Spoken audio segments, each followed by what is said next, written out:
Hey, before you even think about picking up a dumbbell, watch this. I want to talk a little bit about mindset today. Now, a few caveats when we're talking about mindset. I'm not a motivational speaker. In fact, I think motivational speakers are some of the most obnoxious people on the planet. And here's why.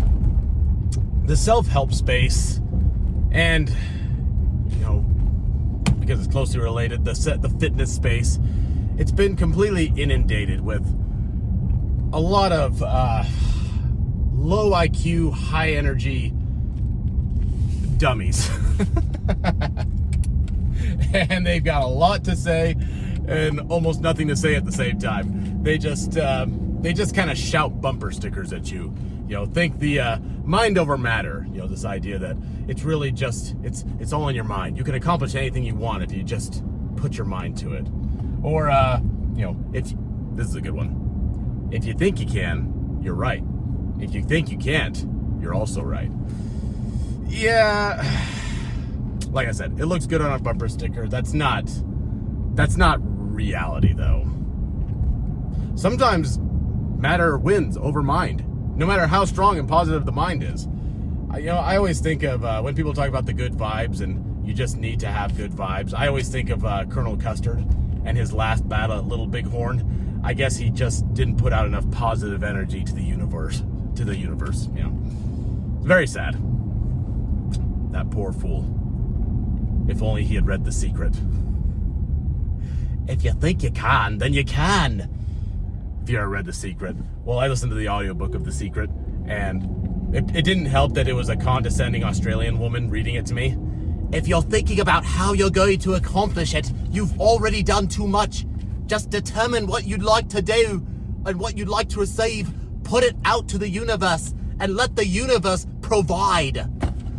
I don't think that's how that works. I'm pretty sure that's not how it works. So, mindset is something that is both way overdone, but still something that's important to talk about. Now, all that being said, I've already started off negative, but here's why I say all that. I want you to know with a surety that everything I'm about to tell you are things that I really believe in. I'm not just pontificating, I'm not just parroting bull crap that I've heard from other people, because I think most of it's bull crap. This is stuff that I actually really believe in, that I myself have experienced, and that I think is going to be very helpful for you. Not even helpful. I'm underselling it. Necessary in your own fitness journey. So without further ado, let's talk about the 3 mindsets that you must have if you want to be successful in your fitness journey. Again, this is before you've even started. If you've already started, it's okay. You can go back and redo it. Mindset number 1. Think in the long term. You're not going to get it. Have you ever seen Rocky? It's one of my favorite movies of all time. Rocky, has his little workout montage, which is probably the greatest workout montage to have ever put on screen. I think it was the first workout montage. I don't know if there was one before Rocky came out. I think that may have been the one that started it all. Anytime you're watching any kind of a fighting movie or a sports movie, or even they'll have this in like war movies where they'll show the soldiers training up. Think Mulan. We are men. There's always a training montage. I'm pretty sure Rocky started that.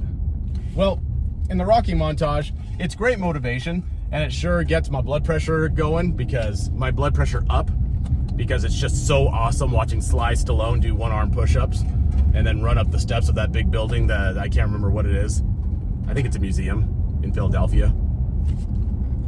Anyways, I love that scene. But here's the problem with that. While it's great motivation, that's not what real working out looks like. Not just because the kind of working out that you're going to be doing is going to be primarily weight training. If you're following my workout advice, you're going to be mostly weight training, not very much running. That might come as good news to some of you. You're like, oh, I hate running. Good. I do too. That's not true. I kind of like running, but I'm not going to make you run. It's not necessary. Your workout program's not going to look like that because A, you're going to be doing a lot more weight training, and B, it's going to take you a lot longer than however long the Rocky montage lasts. I think it's about 3 minutes. Yeah, it gets over in about 3 minutes. Again, great for motivation, but motivation will only take you so far, and that's really not that far. Motivation is just, well, it's motivating.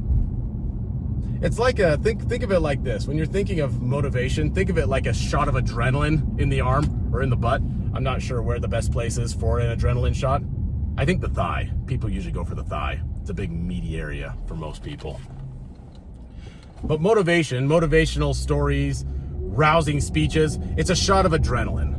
And that can be great for getting you started. It's not going to sustain you from day to day. When you're working out, you need to think of it in terms of until death.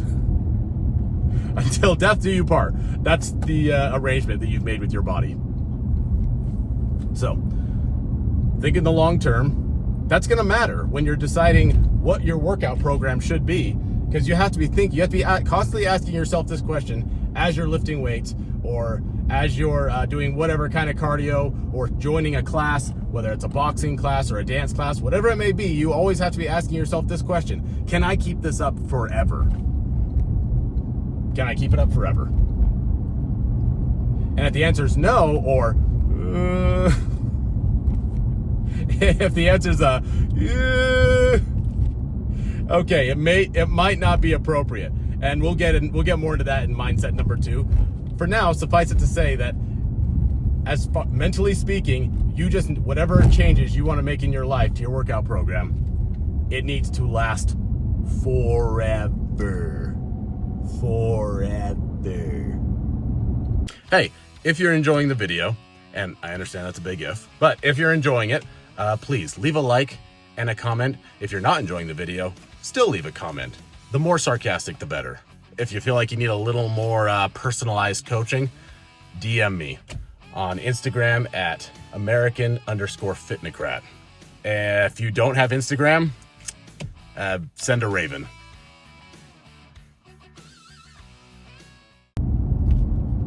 Mindset number 2. It's a variation of mindset number 1, but there's a difference, and I'll explain why. Start where you are. Sounds dumb to begin with, because where else could you start? Here you are. But there's a lot of wisdom in that. Here's what I mean. Don't go into the gym and kill yourself doing a workout that is completely inappropriate for your fitness level. Again, back to Rocky. You're probably not going to be doing one-arm push-ups. If you can do one-arm push-ups, well done. I'm not sure you're on the right fitness channel. I'm just kidding. Anybody is welcome. Even if you're an experienced lifter, you might learn a few things from me. Intensity matters. While mindset number 1 is concerned with longevity, how long can you do this for, which hopefully is forever, mindset number 2 is concerned with intensity. How hard are you going each workout? Because, I used to be like this when I first started out as a coach.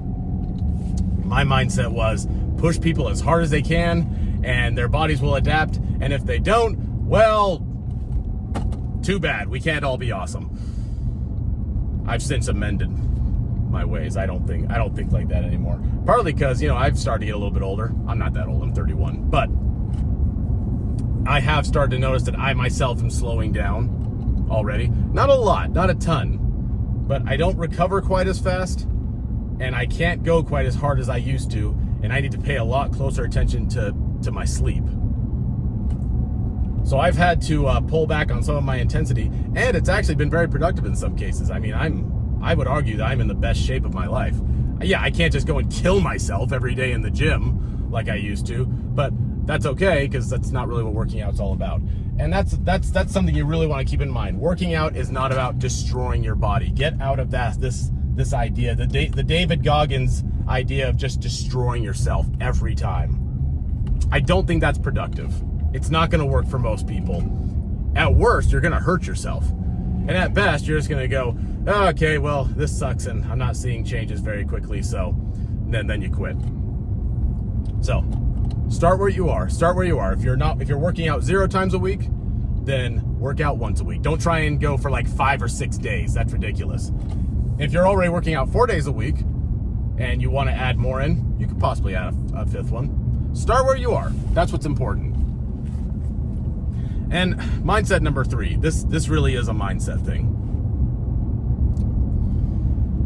You have to start from a place of positivity. Don't go to the gym because you hate yourself. And let me tell you, I get it. I get feeling really unhappy with yourself. It may come as a surprise to some of you. I am not a natural optimist. That's not something that comes easy to me. I have to try very hard to be a positive person. Not with my clients. With the people that I work with, I'm very positive with them. I'm their coach.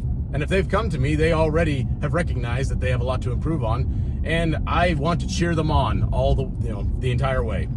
With myself, though, it's hard to be kind to myself. There's a couple of reasons why you shouldn't start from a place of hating yourself or hating your body.